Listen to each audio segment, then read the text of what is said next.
আমাৰ অসমত কেইটামান ইউটিউবাৰ আছে সুৱা চেলেকা ইউটিউবাৰ হেকেটা আমাৰ অসমত কেইটামান ইউটিউবাৰ আছে দে সুৱা চেলেকা ইউটিউবাৰ বুলি কৈছো হেকিটা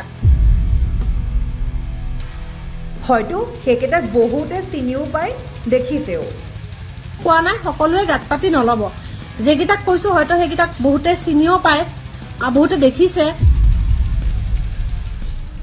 এটা সময়ত মুছলমানৰ ঘৰতে খাইছিল ইফতাৰী আৰু এতিয়া মুছলমানৰ ওপৰত চলা অমানৱীয় অত্যাচাৰৰ সময়ত ইনসাল দি ভিডিঅ' বনাই ভিউজ লৈ আছে তো এটা সময়ত যাই কেনে মুছলমানৰ ঘৰত যাই কেনে ইফতাৰী খাইছে ইফতাৰী ভগাইছে আৰু যেতিয়া আজি মুছলমান মানুহখিনিৰ ওপৰত এনেকে অমানৱীয় অত্যাচাৰ কৰি আছে চৰকাৰে বা প্ৰশাসনে তেতিয়া সিহঁতে কিন্তু হাঁহি আছে ইনসাল কৰি কৰি ভিডিঅ' বনাই আছে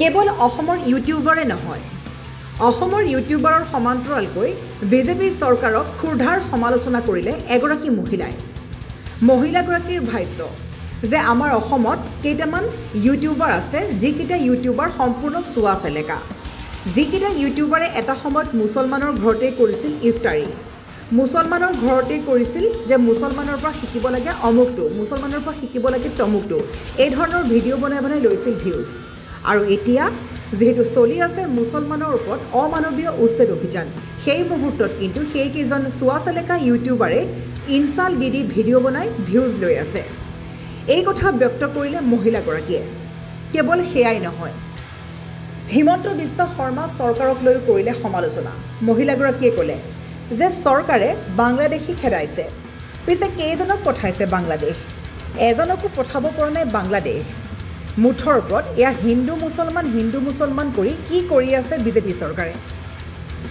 লগতে মানুহগৰাকীয়ে কয় যে হিন্দু মুছলমান বাদ দি এতিয়া সকলোৱে একগোট হোৱা নহ'লে জাতি মাটি ভেটি একোৱে নাথাকিব ইয়াৰ উপৰি মহিলাগৰাকীয়ে ক'লে যে অসমৰ বাঘ অসমৰ হাতী গৈ পালে পাৰ্চনেল চিৰিয়াখানাত লাহেকৈ অসমৰ মাটিখিনিও গৈ আছে আমাৰ বুলিবলৈ একোৱে নাথাকিব অকল চলিব অনা অসমীয়াৰ দপদপনি সেই হেতুকে সকলো ইউটিউবাৰ সাধাৰণ ৰাইজক সজাগ হ'বলৈ মন্তব্য প্ৰদান কৰিলে মহিলাগৰাকীয়ে সামাজিক মাধ্যমৰ যোগেদি ইয়াৰ উপৰি হিমন্ত বিশ্ব শৰ্মা চৰকাৰক ক্ষুৰ্ধাৰ সমালোচনা কৰি মহিলাগৰাকীয়ে ক'লে যে বিজেপিৰ 10 বছৰৰ শাসনকালত অসমত বন্ধ হৈ গ'ল স্কুল কলেজ অসমত ক্ৰমান্বয়ে স্কুল বন্ধ হৈ গ'ল তাৰ বিপৰীতে বৃদ্ধি পালে মদৰ দোকান কিয়নো স্কুলৰ পৰা কোনো বেনিফিট নাপায় চৰকাৰে মদৰ দোকানৰ পৰাহে বেনিফিট পায় চৰকাৰে সেইবাবে স্কুল বন্ধ কৰি বৃদ্ধি কৰিছে মদৰ দোকান লগতে কয় হিন্দুৰ মাটি কিনিব নোৱাৰে মুছলমানৰ মাটি কিনিব নোৱাৰে হিন্দুৱে এই নিয়ম কিয় কৰিছে বিজেপি চৰকাৰে যদি হিন্দুৰ পৰা মুছলমানে কিনিব নোৱাৰে বা মুছলমানৰ পৰা হিন্দুৱে কিনিব নোৱাৰে তেন্তে বাহিৰা মানুহক মাটিবোৰ চৰকাৰে কিয় দি আছে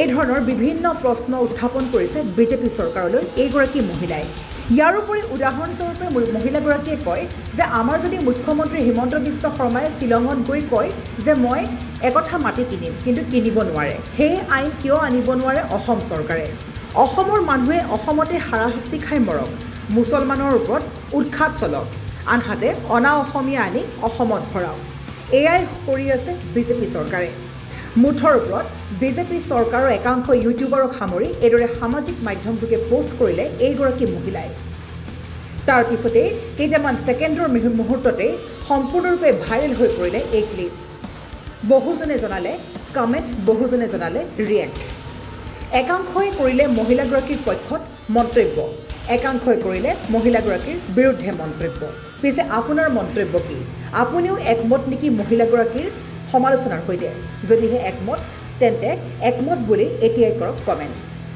কমেণ্ট বক্স খোলা আছে আমাৰ অসমত কেইটামান ইউটিউবাৰ আছে দে চুৱা চেলেকা ইউটিউবাৰ বুলি কৈছো হেকিটাক আৰু মই কথাটো সকলোকে কোৱা নাই সকলোৱে গাত পাতি নলব যেকিটাক কৈছো হয়তো হেকিটাক বহুতে চিনিও পায় আৰু বহুতে দেখিছে কাৰণ সিহঁতক দেখিছো এটা সময়ত যাই কেনে মুছলমানৰ ঘৰত যাই কেনে ইফতাৰী খাইছে ইফতাৰী ভগাইছে আৰু প্ৰত্যেকটো কথাতে কয় যে মুছলমানৰ পৰা আমি এইটো শিকিব লাগে মুছলমানৰ পৰা আমি সেইটো শিকিব লাগে আৰু যেতিয়া আজি মুছলমান মানুহখিনিৰ ওপৰত এনেকে অমানৱীয় অত্যাচাৰ কৰি আছে চৰকাৰে বা প্ৰশাসনে তেতিয়া সিহঁতে কিন্তু হাঁহি আছে ইনসাল কৰি কৰি ভিডিঅ' বনাই আছে তহঁতে ইমান নিৰ্লজ্জ কিয় কেইটামান পইচাৰ কাৰণে কেইটামান ভিউজৰ কাৰণে তহঁতে মানুহক এনেকে অপমান কিহৰ কাৰণে কৰা হা তহঁতৰ কি দয়া মমতা বোলা বস্তু নাই নেকি এই ডাঙৰখিনিক বাৰু বাদেই দিলো, কিন্তু সৰু সৰু যিকেইটা বাচ্চা আছে বাচ্চাকেইটাৰ মুখৰ পিনে চা না একবাৰ কিয়? আৰু চৰকাৰে কৈ আছে সিহঁতে বাংলাদেশী কাৰণে সিহঁতক উচ্ছেদ কৰিছে। বাৰু যদি বাংলাদেশী হয় কেইজনক চৰকাৰে বাংলাদেশত পঠালে? কেইজনক পঠাইছে দেখিছো আমি? কাৰোবাক যে বাংলাদেশত পঠালে নাই পঠোৱা। চব ভাইহঁত এতিয়াও এই হিন্দু মুছলিমৰ কাজিয়া কৰা বাদ দি কিনে ন একগোট হোৱা, নহলে জাতি মাতি ভেটি একোৱে নাথাকে। আমাৰ কি থাকিব? লাহে লাহে কৰি একো নাই। কি আছে আমাৰ চিৰিয়াখানাৰ পৰা বাঘ গৈ কেনে পালে পাৰ্চনেল চিৰিয়াখানাত, আমাৰ অসমৰ হাতী যাই কেনে পালে পাৰ্চনেল চিৰিয়াখানাত। আমাৰ কি আছে? লাহেকে অসমৰ মাটিখিনিও যাই আছে। আমি কেইদিন পিছত যে গোটেইখিনি মানুহে আমি আমাৰ বুলিবলে আমাৰ অসমত একোৱে নাথাকিব। ইয়াতে অকল অনা অসমীয়াৰ দপদপনি চলিব। হা, আজি যিসকলে দপদপাই আছে আমাৰ অসম আমাৰ মাটি, সেইসকলে কেইবছৰ পিছত কিন্তু দপদপনি নচলে সেইসকলৰ। তেতিয়া অনা অসমীয়াৰহে দপদপনি চলিব। চব ভাইহঁত এতিয়া একগোট হোৱাৰ সময়। আমাৰ অসমত চাওক লাহে লাহেকে আপোনালোকে নিজে ভাবক, বিজেপি চৰকাৰ যে 10 বছৰ ৰাজত্ব কৰিলে, 10 বছৰত কিমান স্কুল বন্ধ হৈ গল।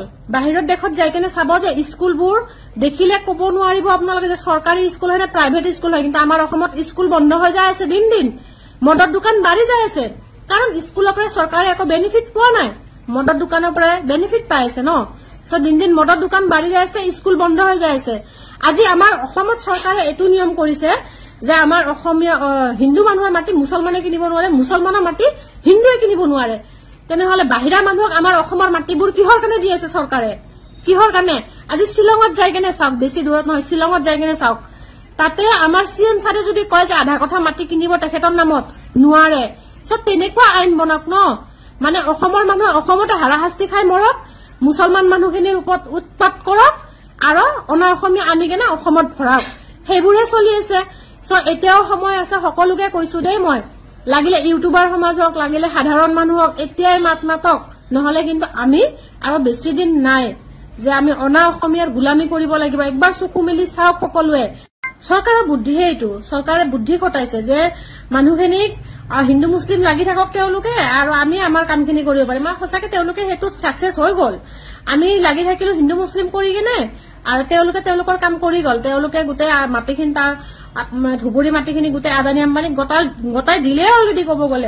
আমি সকলো এটা জাগাতে থাকিব লাগিব, কিন্তু যেতিয়া ইয়াতে অনা অসমীয়া ভৰি আহিব ন, তেতিয়া কিন্তু আমাৰ ইয়াতে একো নচলিব। চ এতিয়া একবাৰ ভাবি চিন্তি চাওক সকলোৱে, আৰু পাৰিলে একগোট হোৱাৰ চেষ্টা কৰক। সকলোৱে মাত মাতক, কাৰণ একতাত বহুত শক্তি আছে বুলি মই ভাবো, আৰু সকলোৱে পাৰিলে মাত মাতক এই বিষয়বোৰত।